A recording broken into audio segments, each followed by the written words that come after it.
கூப்பிட்டு என்ன ஏண்டி தோழி ஆச்சியம்மா ஆச்சியம்மா எங்க அம்மா ஊருக்கு போயிருக்கா, எங்க அப்பாவும் ஊருக்கு போயிருக்காங்க.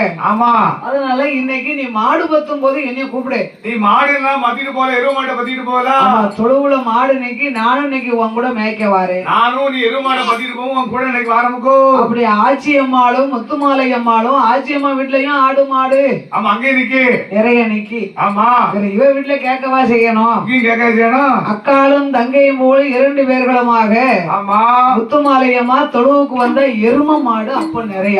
அப்ப வீட்டுக்கு மாடுகள் எல்லாம் எருவு மாடு, பசு மாடு கம்மி.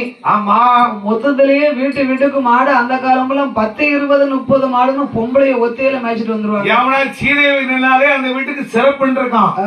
ஆமா, பசு மாடு ஆமா, ஆடு மாடு நின்னாலே அந்த வீட்டுல செல்வம் பெருகும். அவன் செல்வாக்கு பொங்கிட்டு நிக்குமா.